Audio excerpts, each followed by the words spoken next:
Hi guys, hello everyone, how are you?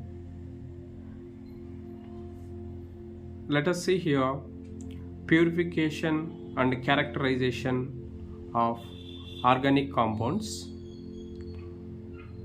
Okay, organic compounds obtained either from natural source. See, there are two, we can obtain organic compounds especially from natural source, and the second one, or they can be synthesized in laboratory, okay, are contaminated with impurities. Okay, see, these are impure compounds. Impure compounds, what are those? From natural source. Natural source, it contains impurities, and another one is synthesized in laboratory or contaminated with impurities. We can see here. Yes, let us see here.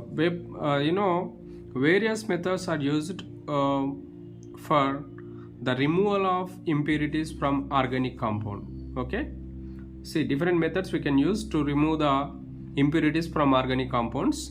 The first one in that is it depends on the nature of compound, and the second one is the type of impurities present in the compound. Okay, these two methods we can. Yes, commonly used methods for the purification.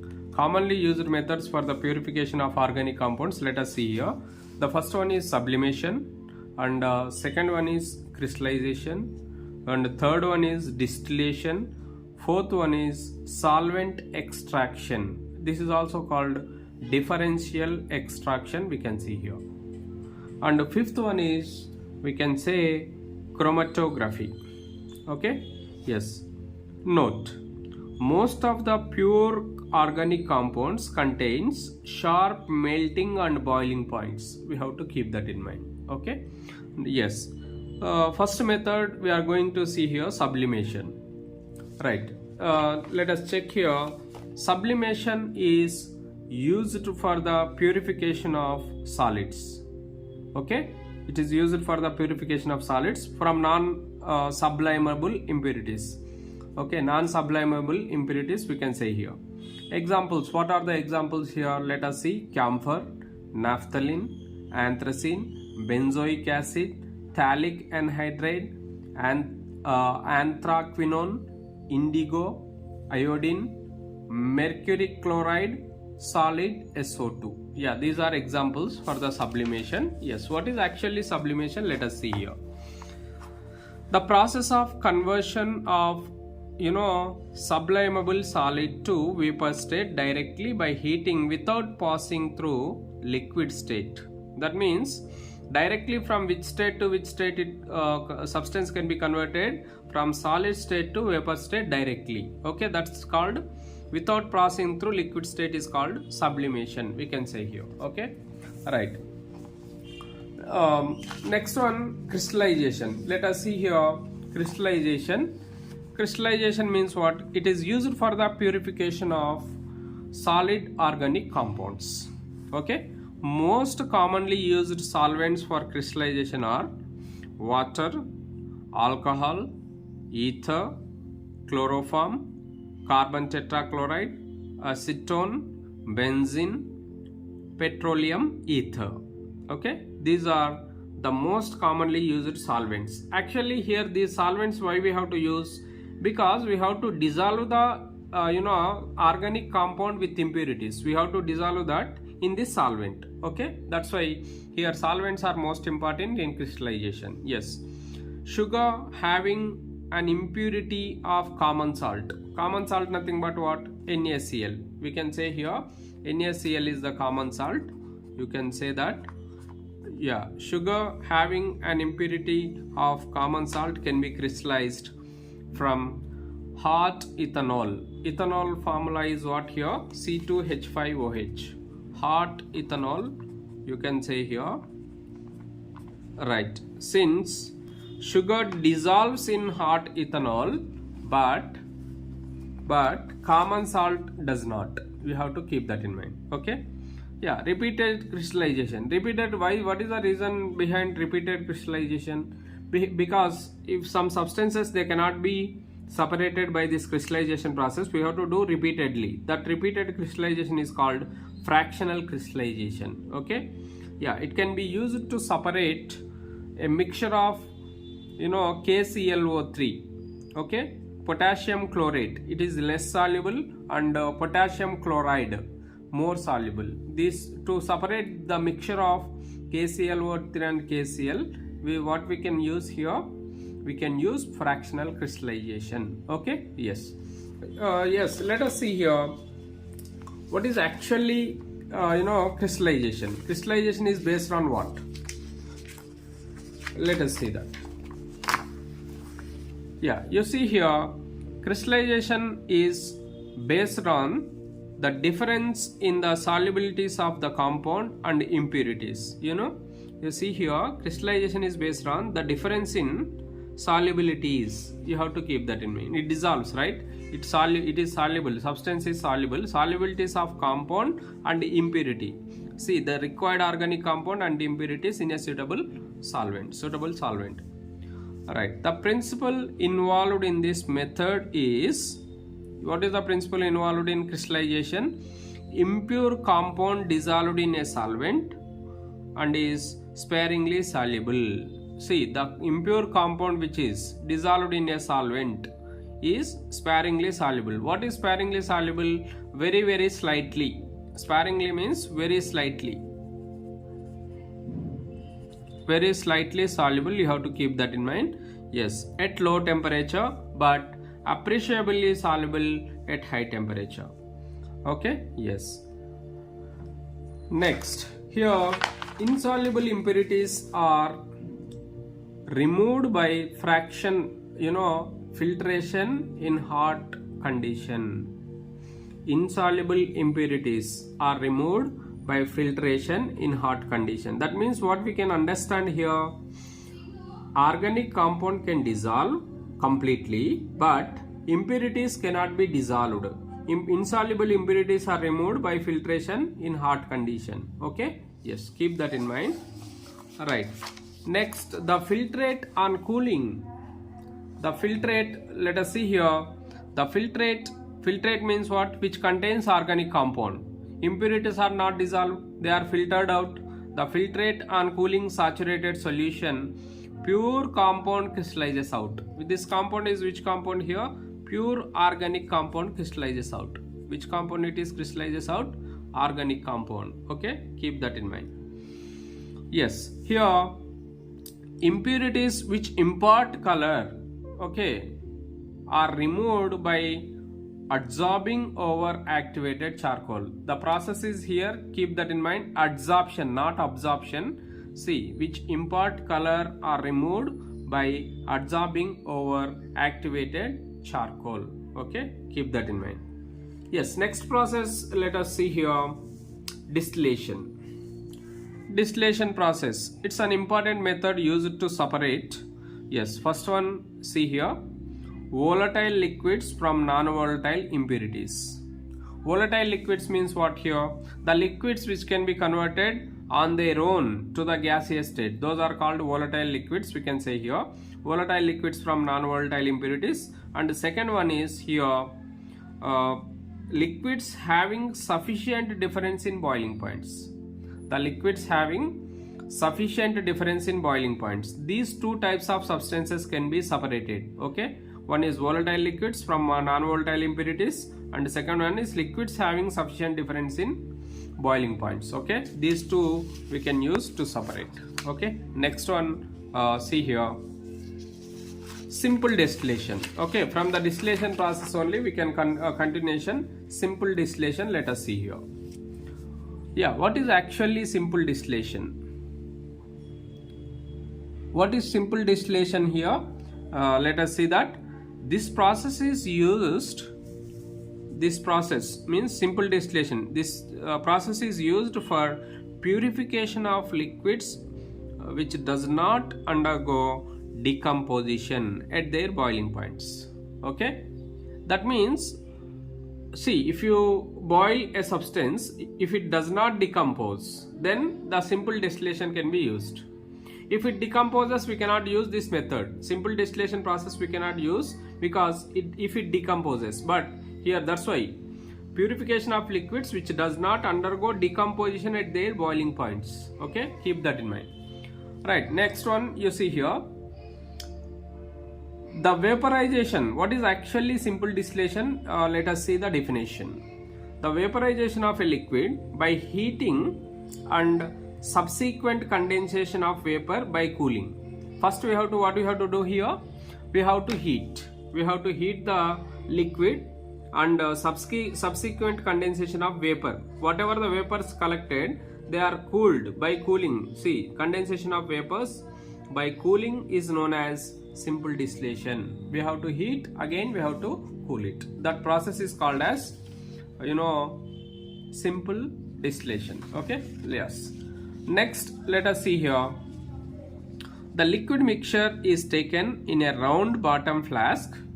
Yeah, it is obtained. You can see this round bottom flask in the lab. Okay, you can see this in the lab here. Round bottom flask, you have to take it and heated carefully. The vapor component, yes, liquid mixture is taken in a round bottom flask and heated carefully. The vapor component with lower boiling point distills fast. Yes, see here, when you heat liquid mixture in a round bottom flask, the vapor component with lower boiling point distills fast. Which component?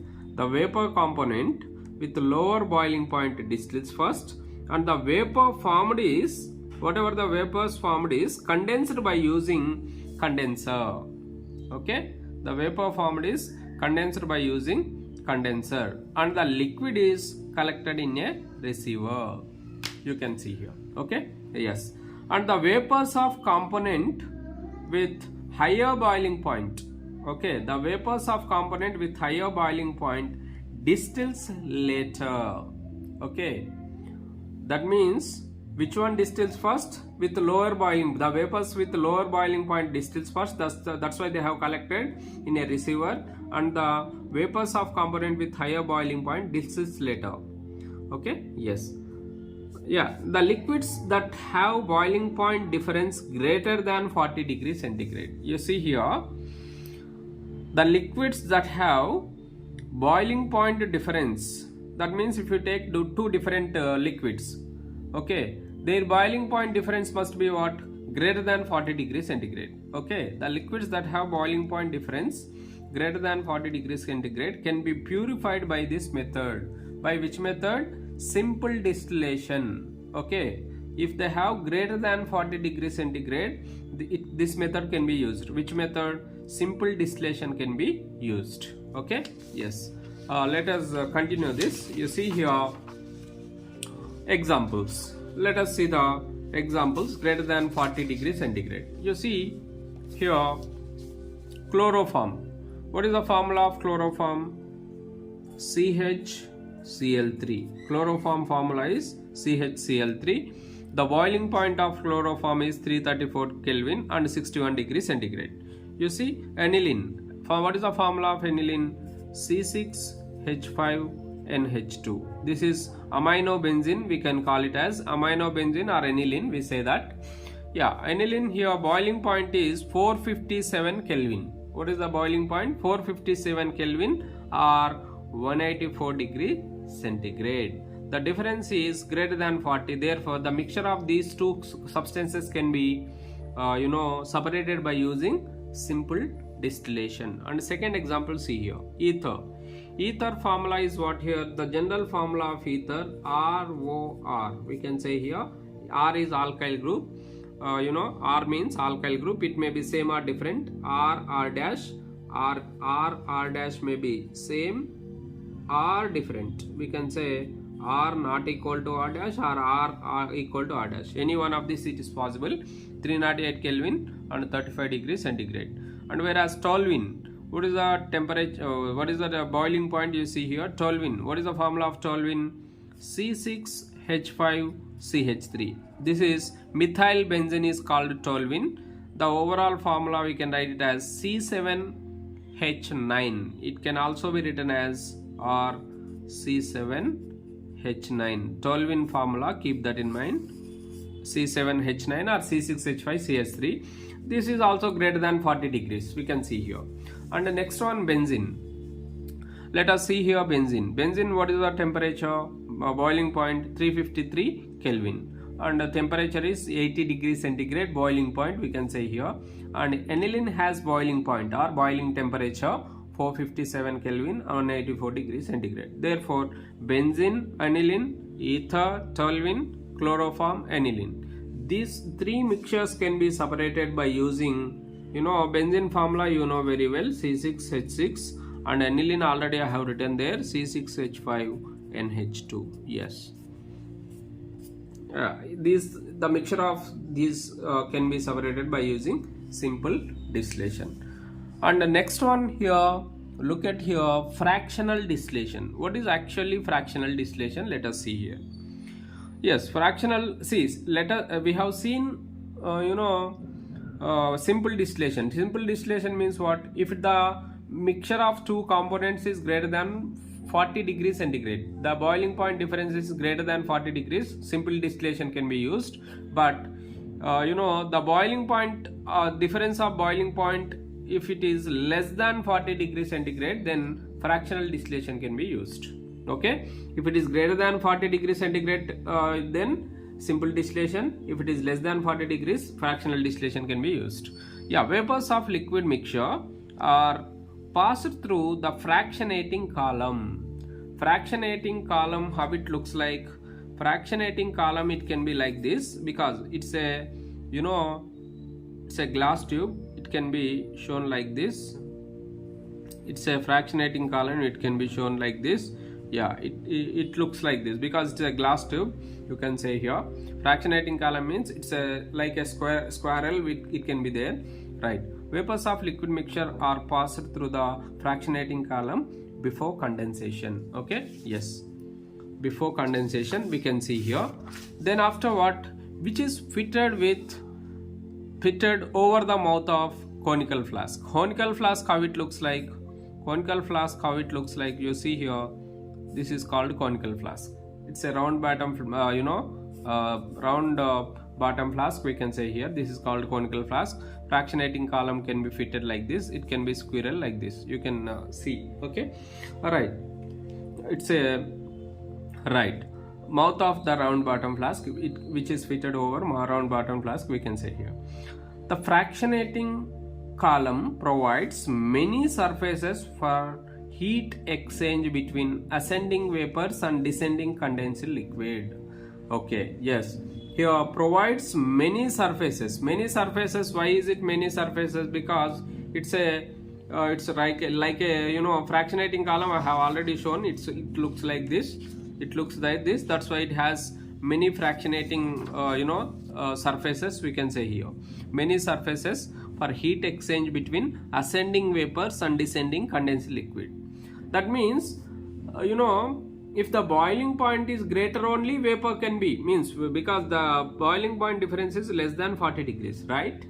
Therefore you can see here the vapors which have little bit more boiling point only can be evaporated, and remaining what happened here, condensation takes place consequently. Why? Because there is less difference in boiling point both between ascending vapors and descending condensed liquid. Both processes takes place. Vaporization, condensation takes place because boiling point is very less, that is 40 degrees centigrade. Keep that in mind. Okay, yes, each successive condensation and vaporization unit, each successive condensation and vaporization unit in the fractionating column is called a theoretical plate.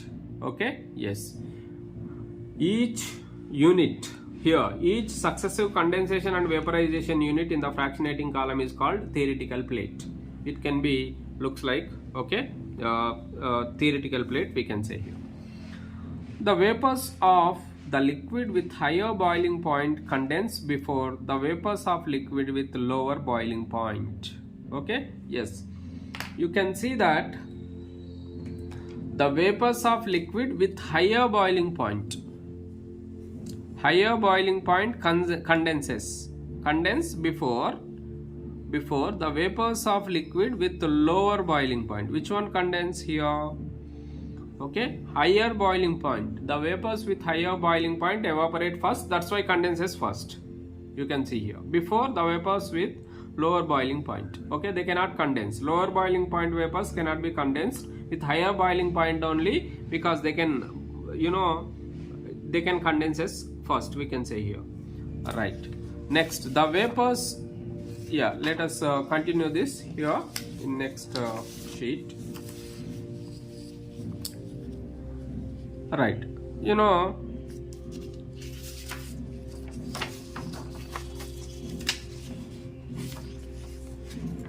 let us see here the vapors rising up in the fractionating column is richer, is more volatile component. You can see here. Okay, up in the fractionating column is richer in more volatile component. Means the vapors here rising up in the fractionating column is more richer in more volatile component. More volatile means more vapors will be there, therefore more richer the vapors, we can say here. Note, let us see here. Note what it is. Liquids forming a constant boiling mixture. See, liquids forming constant boiling mixture. Constant boiling mixture means it is also called as azeotropic mixture. Azeotropic mixture means what? The mixture of two components. If you take two components, the boiling point of two components is same. That is called as. Actually, boiling point should be different. For example, you take water and alcohol, ethanol. You say alcohol, ethanol and water. If you take the boiling point of water is 100 degrees. The boiling point of, for example, you say alcohol is less than 100, you can say here. These two components, they can boil at constant boiling in between 100 and approximately 80. You take alcohol. For example, you take an alcohol 80, less than 100 only I told you. For example, you say 80, let us assume alcohol. In between 100 and 80, that is called as constant boiling mixture, that is called as azeotropic. The boiling point is not 100, not 80 degrees, but it is in between. It is constant for both alcohol and water. Okay, ethanol and water, you say here. Therefore, it cannot be separated by this method. Okay, because azeotropic mixture, we call it as constant boiling mixture is called as azeotropic mixture. It cannot be separated by using, fractional distillation. Okay, yeah.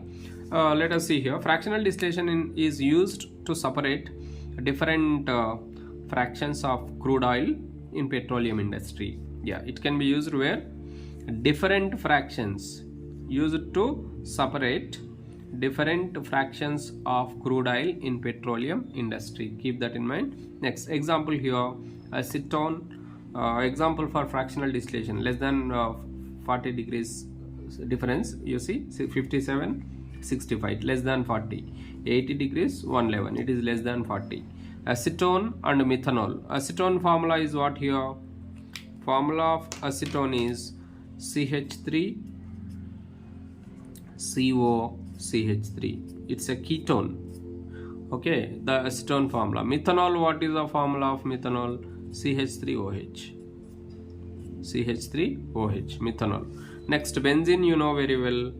C6H6, 80 degrees and 111 degrees. You can see here. Toluene, what?